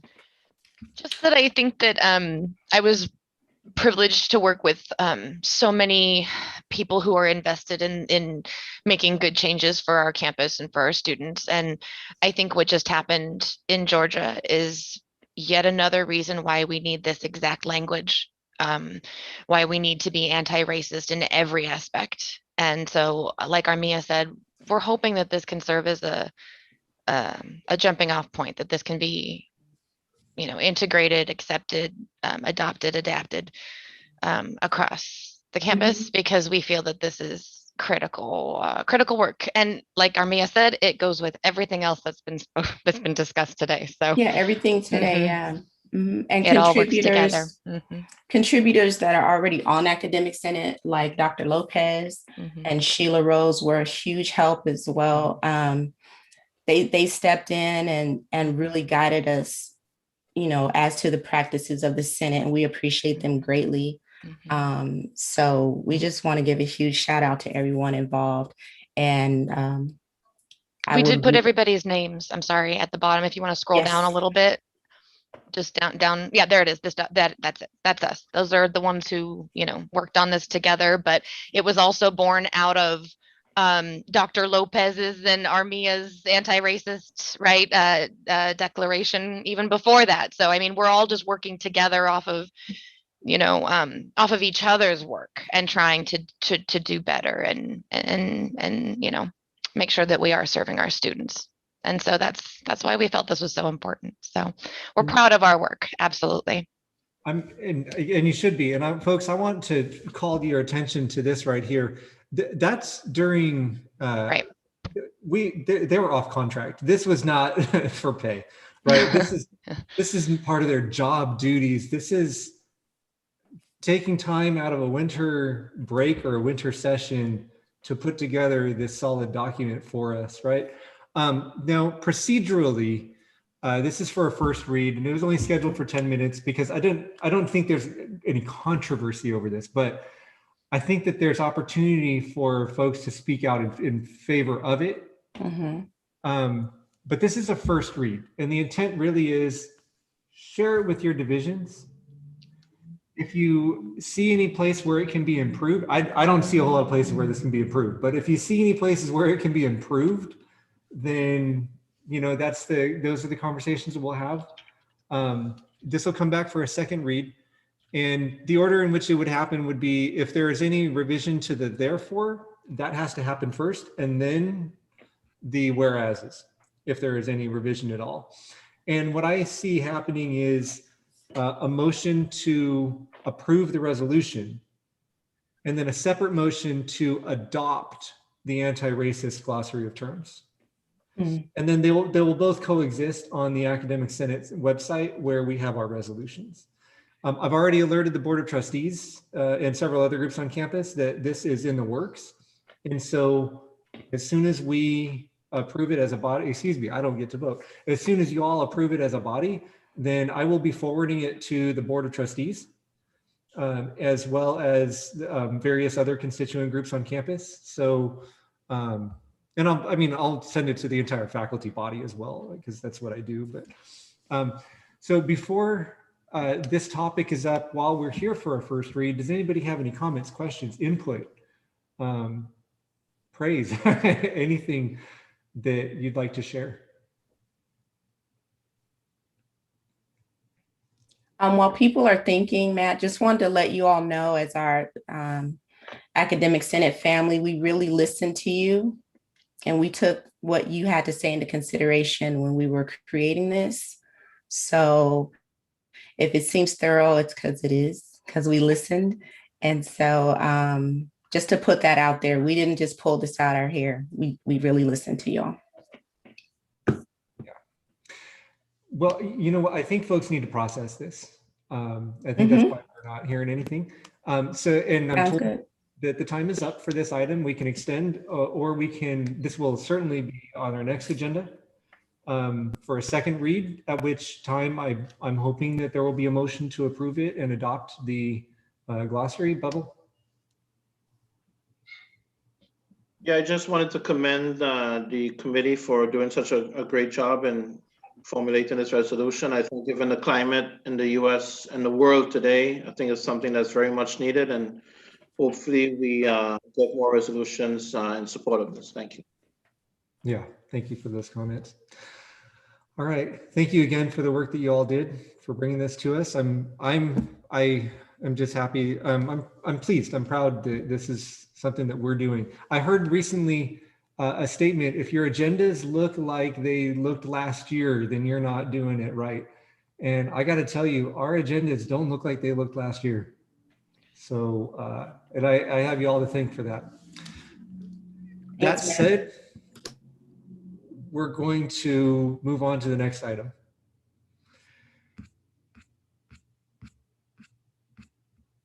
And it's AP 7210. Okay, academic employees. Folks, this could get really out of hand because this thing is huge. And so what I'd like to do is I'd like to focus our discussions. I don't want to actually look at, oh, I just split an infinitive, excuse me. I don't want actually to look at section 1 today. The reason for that is the Faculty Hiring Priorities Committee is going to make their recommendation regarding these edits. And I'd like to bring those to you. So I don't want the Senate to look at it, then one of your subcommittees to look at it, then the Senate to talk about that. So I want to skip past 1. And I don't think that 1 is too controversial. What I'd like to do is I'd like to focus our discussion today, if we can, on 2, 3, and 4. I want to tell you all this, the edits that you, oh shoot, I was supposed to, oh, okay, I sent you all an updated version. I need to pull up the updated version. And shoot, wait, I know I have it.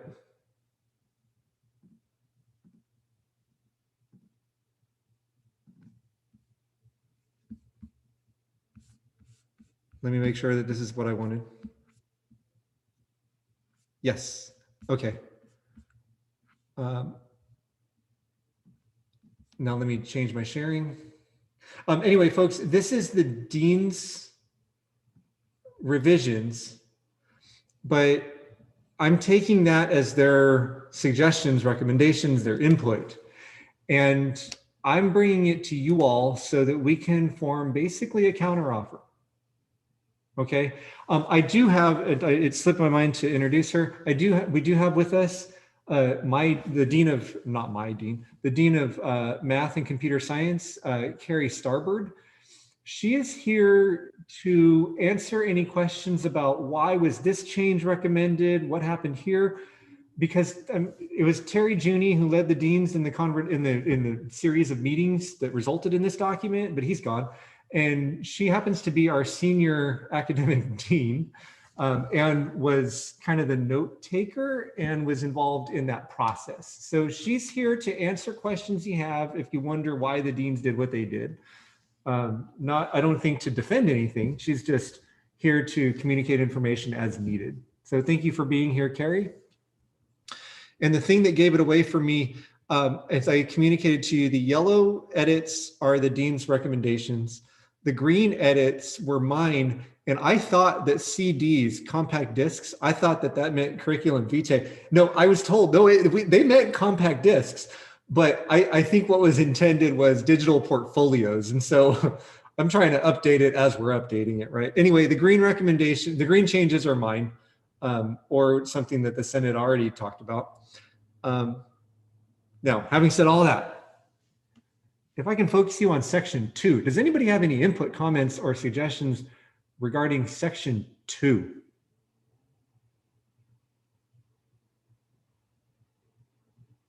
I'll tell you one of the things that got me confused. And it's that once a position is authorized, a committee chosen by the faculty will prepare the job description. All this time, I thought that was the hiring committee. It doesn't have to be. I don't know if that needs to be explicitly stated or not. That the committee that prepares the job description does not necessarily have to be the hiring committee. Anyway, Donna, your hand is up. Well, that was exactly my question or comment. It was about that, that we don't talk about the hiring committee till later and give how to develop it. So my question, I guess, really is it the same? And if it's not, I think it should, or if it doesn't need to be, I think there should be some clarification there. Yeah, I agree. I am sure that I have an editable copy of this here somewhere. I'm going to look for it. And while I do that, I'll take your thought there, Donna, because it's mine too, and move on to Mark.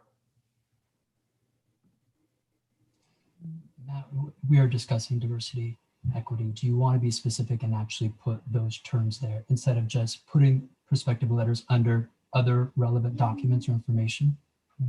We could just state it, lay it out there.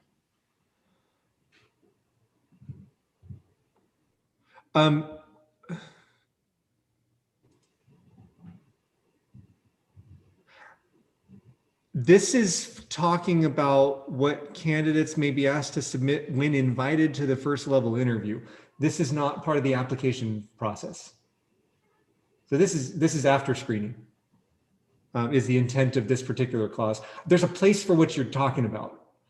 But I think we need to take the document as a whole. So what we'll do is we'll take that as a comment that says, make sure that we include diversity, equity, and inclusion where we can, right? And if one of those places is here, then it's here, or in other places. Valerie, I see your hand up.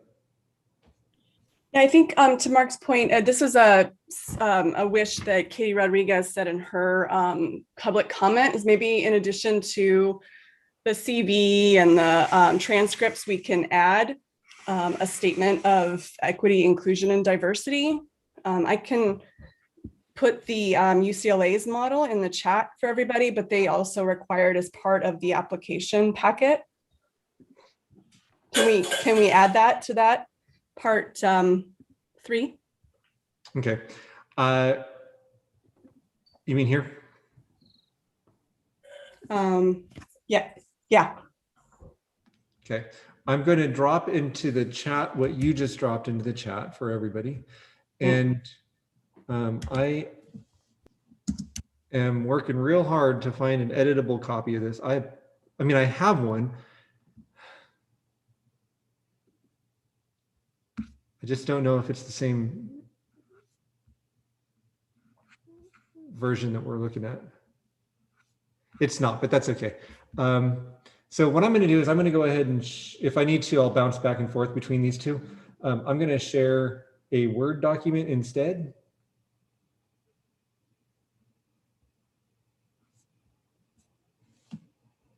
And I can't find it.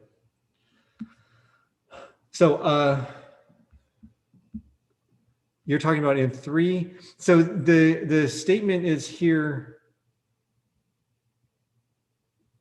A completed application, a detailed resume of education and career experience, a letter of application that addresses the qualifications. It's that strikeout bit, right? No, it's not. We need new language. Yeah. I don't think we've ever required that or asked for it, right? I think Katie was saying that some of the committees can ask for it, but it hasn't been a requirement campus-wide. Okay, so do you have language that you'd like to offer? I mean, I would do something similar to what UCLA says. Let me go to that website. Hold on. Okay. They have a whole kind of guide. It just says, please provide an equity, diversity, and inclusion statement. I think at a minimum, we should refer to the document as that. But they go on to say that describes your past, present, and planned contributions to equity, diversity, and/or inclusion.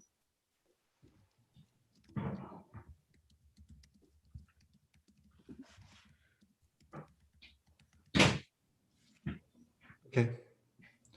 Does anybody have a problem with us copying from another institution? Because I feel like I just plagiarized, but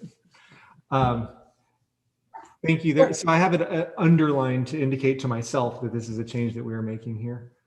Actually, I should underline and italicize it because there are other underlines. And then,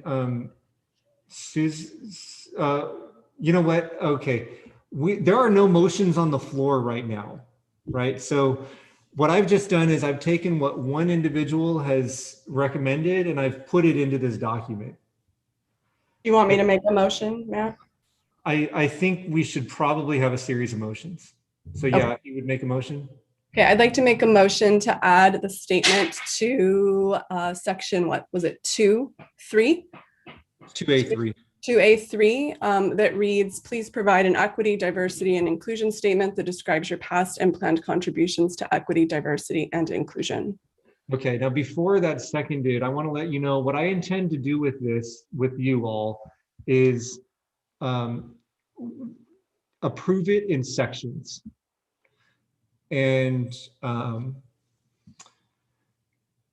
Because if we try to approve the entire document, then things might get included that folks aren't really keen on or whatever. So what I'd like to do is approve it in sections, but that's not going to happen right now. Right now, we can approve little changes, tweaks here and there. And then it's going to be, like I said, this is going to be our counter proposal. And this is going to come back after meeting with the college administration.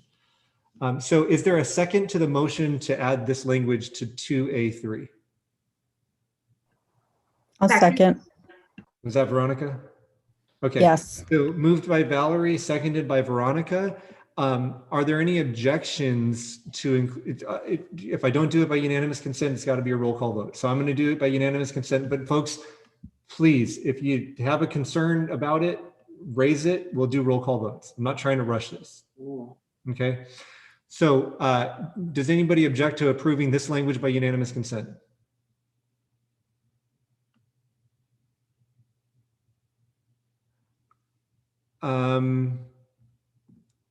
I'm going to change this to the candidates may be asked to provide, because what we had there was a directive to the candidates, right? This is a procedure, so it shouldn't be please provide, right? Valerie? So there is a section that says that the committee can ask for additional documents, but it doesn't explicitly say this particular document. I'm just worried that if we don't ask for it as part of the packet, that it will get forgotten or buried or possibly even stricken from the policy. So can we not just include it as a comma after, you know, like a detailed resume or the letters of rec or something? Can we say like completed application, a detailed resume, letters of application, and an equity, diversity, and inclusion statement?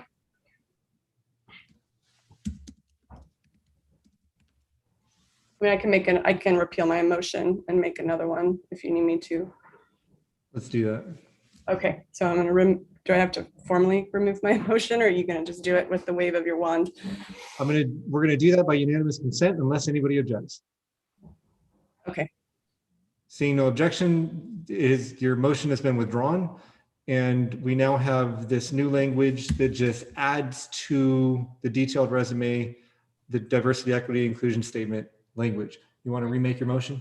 Yeah, so I'll make a motion that section 2A3 reads, the applicant shall provide a completed application, a detailed resume of education and career experiences. You have to strike that and letter of recommendation and an equity, diversity, and inclusion statement that describes your past. Okay, is there a second to that motion? Second. That was Veronica again? Okay, so we have a motion and a second. Is there any objection to approving this language by unanimous consent? Are you going to have discussion or no? There's If we discuss, we can't do unanimous consent. That's not telling you we can't discuss, just it's a consequence. All right, thank you. Okay. Now I see that there are several hands up. Do you have a comment to make about this language here? Yes. Okay. Then the hands are up in order. Susan was first. Susan, do you have a comment to make about this language? I do, and it's with response to where this came from, and that was Katie's comment that she was concerned about us, not us, but the proposal of dropping part 4, specifically allowing for the committees to request supplemental material, not requiring that they ask for the supplemental material. So I'm looking at the message from Katie, which states that her concern was the removal of part 4 rather than expanding part 3. So I think that does relate to the wording, but I'll just cut it off there. Thank you. Yeah, this would require all hiring committees to ask all candidates to include this. Whereas the alternative that was just raised would be something like any supplementary materials, such as, or including an equity, diversity, and inclusion statement that blah, blah, blah, right? So it could go here or it could go here. Now we're in legitimate discussion here. So Bevel, you're next. Yeah, I think the letter of application needs to be changed to letter of recommendation. No, this is the application on the part of the applicant. No, where it says letter of application. Right, the applicant writes a letter. But it says application twice. Does the second one have to be recommendation, letter of recommendation? Okay, the applicant shall provide a completed application and a letter of application. So the completed application is basically, it's the fill in the boxes, fill in the blanks. The letter of application is maybe you're going to include your philosophy of education in it, or it's your letter of introduction. It's different from the application. Okay, thank you. Yeah, not a problem. Are there, Valerie, Lindsay? You had asked, this is to support Valerie, you had asked where it should go, the statement of inclusion. I believe it should go where it was, where Valerie put it, that all applicants should. I do support what Katie Rodriguez had said. If there's a division that needs supplemental material, they should have that opportunity, though it shouldn't be required. That should be, so I guess 4 should be reinstated. It's a separate thing. Yeah, but keep Valerie's suggestion where it is, please. That's what I think. Okay. And I'm not to put you on the spot, just going to invite you to weigh in if you want to, Carrie Starbird. Do you want to speak to anything about this point? No, I think this is a fine inclusion. I can certainly consult with the other deans, but I don't think any of us would have any opposition to this. Okay, I appreciate hearing that. Matt, I'm sorry, can I just make one question? You've inserted it in the middle of the clause where it says letter of application. The whole thing should be letter of application that addresses the qualifications and the professional skills, the abilities of the position as stated in the job. But do you see what I'm saying? You've interrupted it. That's what I think Bevel was asking about. That letter of application goes, yeah, there you go.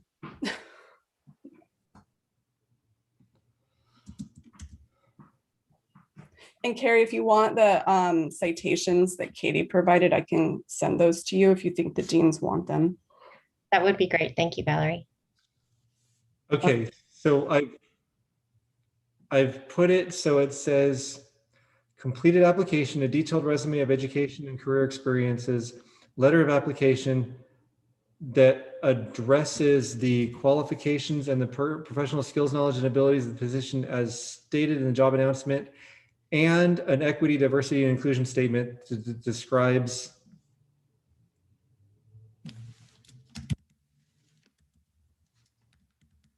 their past and planned contributions to equity, diversity, and inclusion to human resources for review.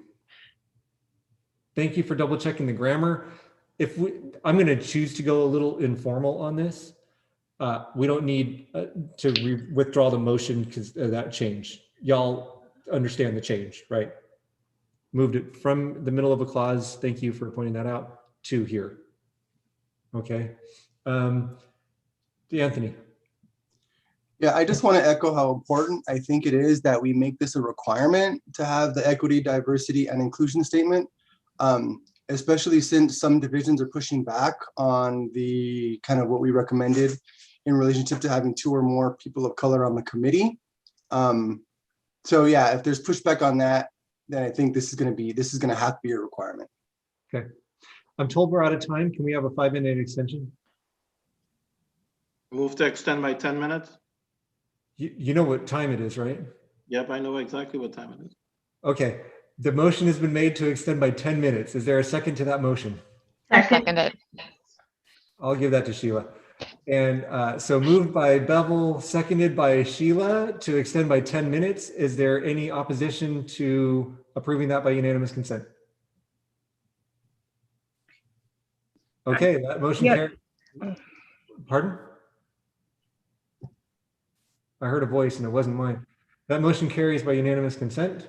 Then we are on to Mark Keene. I'd like to consider one more word in there, accessibility.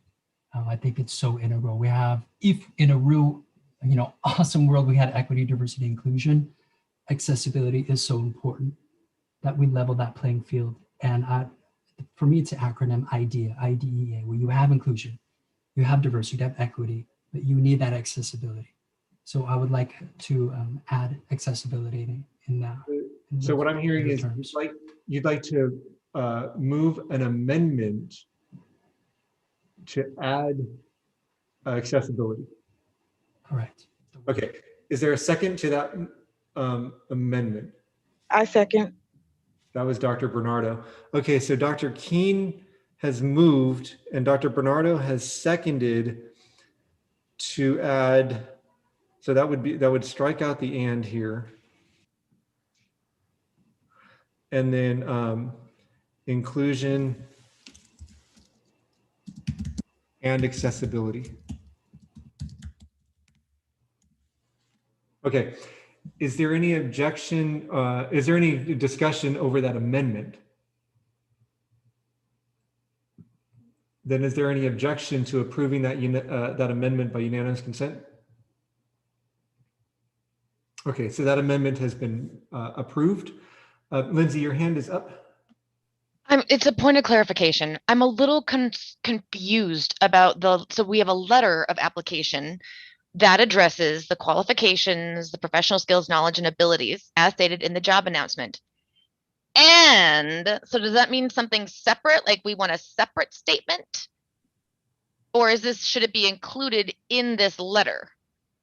In which case we might want to say the letter should also have a statement, however you want to wordsmith it. Because to me it sounds, if I were reading this, I wouldn't know if there was one letter plus a statement, or it's a little confusing to me. I don't know if anybody else reads it that way. Also, I'm also seeing equity, diversity, and inclusion twice. Do you see that? You've got and an equity, diversion, and inclusion statement that describes their past and planned contributions to equity, diversion, inclusion. Yeah, that's what UCLA had. I was typing as Valerie was talking. And sorry. Okay. Did it twice, so I typed it twice. I see. Okay. So I just wasn't. Yeah. No. According to Val, we want it together, right? Right. Okay. Here's. No, we want it separate. Separate document. Okay. That's okay. Thank you. Thank you. Okay. Cool. I was about to suggest something else, but then is there any further discussion on this addition here? Donna. Very minor, but now that you added accessibility, yeah, it's not in the name of the statement. Yeah. So, but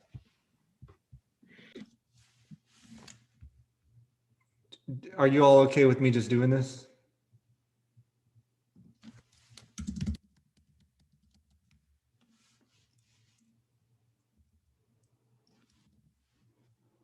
Now there's parallel language there.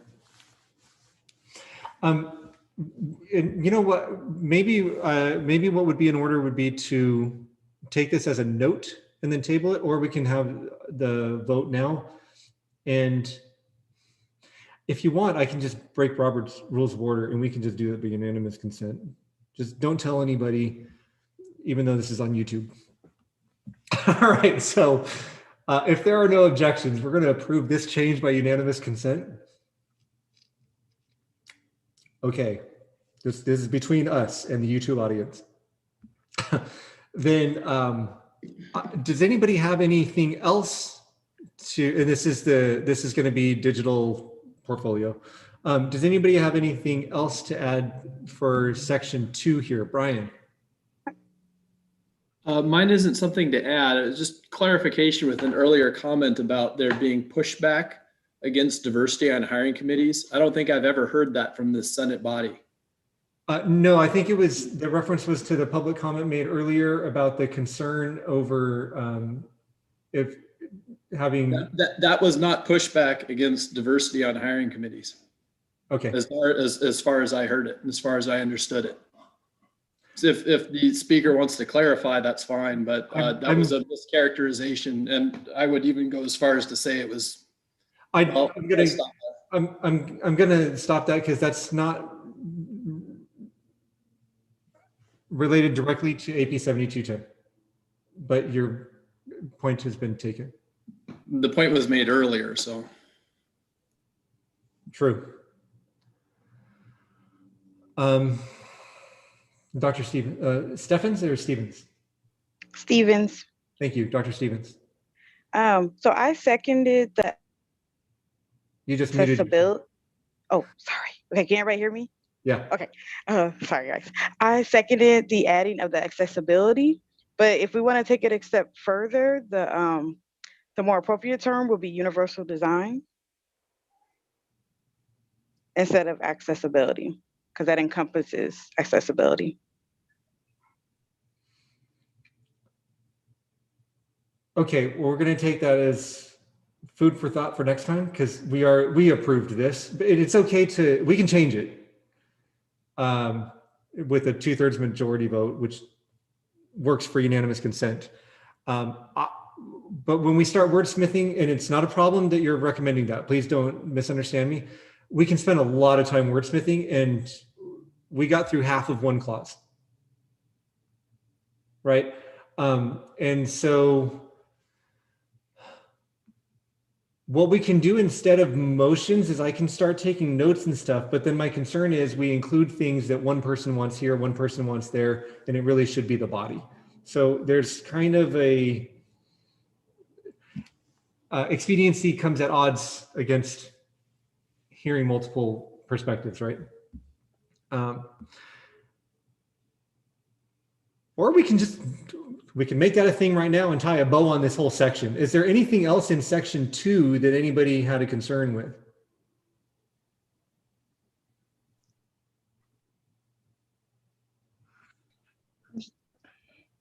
Okay. I'm sorry, is that 2A? Are we still in 2? We're in 2A, but 2B and C and D and E are also part of 2. But yeah, we have focused on 2A3 for this entire conversation. Yeah. Is there a comment, Dr. Bernardo? Yes, I'm sorry. I don't remember if anybody said anything about section 2A2. I'm not sure what is meant by that. Maybe it's just we're delving into the language very, very closely. So faculty who think they may apply for the position should recuse themselves from this. Does that mean faculty who are also wanting to apply for the position? Correct. Or faculty for whom that position also applies, like it's the same position? No, that's let's say I have a qualifications to teach in chemistry and an opening comes up in chemistry. I shouldn't apply for the chemistry position and then offer to be on the hiring committee for the chemistry position. Right, okay, thank you for the clarification. Sure. Susan. I was just going to bring up again part 4, since in biology we do sometimes ask for supplementary materials. So the way that this is stated, it gives us the freedom to continue to do that. But if it's removed, then I don't know that we're able to do that anymore. Okay, so I'm going to ask, thank you for that. Just to tie this up, does anybody object to universal design here instead of accessibility? And I'm looking at you, Mark. Okay. And I'm just going to ask, if you have a problem, if you have a problem, I don't mean to say that. If you have a concern or you want to have discussion about any changes that are made, please voice them so that we can kind of work through this, right? So we're changing that to universal design, and we'll make that the recommendation. I know we already had a motion and voted. It's just between you, me, and the YouTube audience. And then are we going to take, so Susan, do you want to make a motion about number 4? And it might be something like unstrike number 4. I move that we unstrike number 4. Okay, is there a second to that motion? I'll second that. Well, I mean, Lindsay was ahead just by a hair, but I'm going to give it to Sylvia because she's here. And so moved by Susan, seconded by Sylvia to unstrike number 4. Is there any discussion about that? I just want to say that in the arts, we also sometimes ask to provide additional material that are specific to their. You're talking about with the application? Yes. Okay. Then I'm going to unstrike this and I'm going to italicize and underline it. And then Donna, your hand is up. So what were the deans thinking? I mean, why? Oh, I don't think that was the deans. That was. Sorry. I mean, it was the deans, but I think they were led to do that. I don't know. Carrie, do you want to answer it or should I? I can address it. I think it's because it's part of number 2A1. I'm trying to keep track of the numbering. Yeah. We felt it was duplicative. And so it was already included in there. And then there's also evidence that for every additional document that you ask for, it serves as a barrier to some folks. And so there's an argument to be made that it's inclusive not to ask for additional things. That's what I've heard. Our time is up on this. Oh, when you read number, like Carrie just said, it does say, and other relevant documents, like the division committee shall indicate any supplementary candidates. Right, but this is for invited to the first level interview. This is for the application. Oh, thank you. So the question is, does the screening committee, like, are they going to look at it, or is the hiring committee going to look at it before or after they invite folks for the interview? I can speak to that. For hiring committee in the arts, we look at portfolios as well.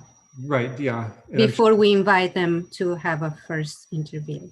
So the faculty recommendation, unless there's an objection, the faculty recommendation is going to be to allow hiring committees to continue to ask for supplemental materials. If they need to, yes. Yeah, right. So shall indicate any supplementary materials. And if there are none, there are none. But if there are, this gives the hiring committees the option. So we will, unless there's an objection, we're going to approve that by unanimous consent. We're not done with section 2 because there's a question over the word should now, and we're going to have to address that next time. Like, should it be should recuse themselves or will recuse themselves? Because if you say should, I might say yeah, but I don't want to. So there's that. And I'm told that we have to end now. Our time is up, but also somebody has a personal matter they need to attend to that I hope isn't as bad as it sounds. Are there any proposed future agenda items?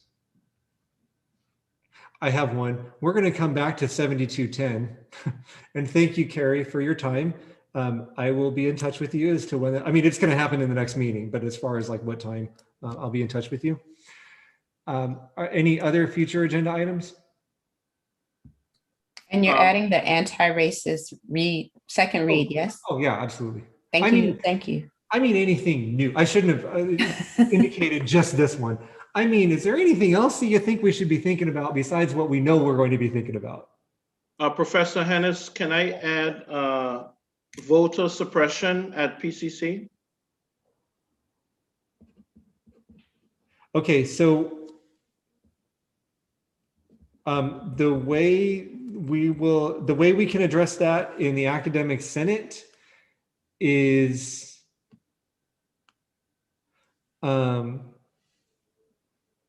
that we can talk about it in terms of the way the academic senate votes or academic senate officer elections, not as it applies to faculty association elections. Just want to let you know the scope that the Senate can consider it. And then for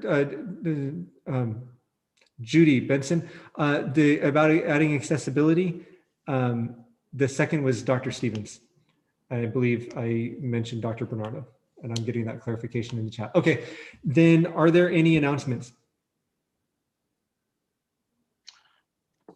I have a question. Oh, yeah. Really quick, are we going to address the Board of Trustees not including diversity in their to make that an agenda item? Plans? Yes, I think we as a group should say something. Yes, we should. DEI committee. Okay.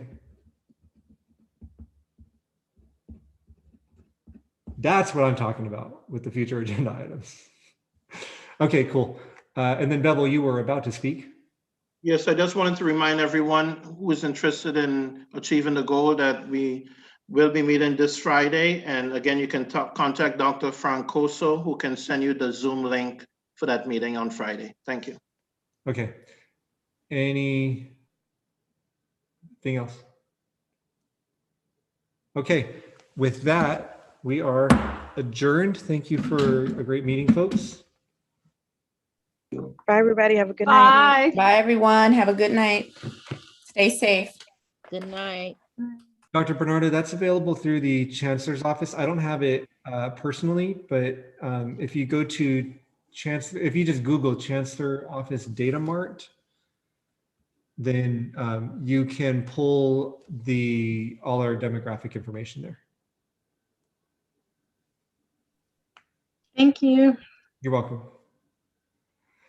All right, I'm out. Have a great day, everybody.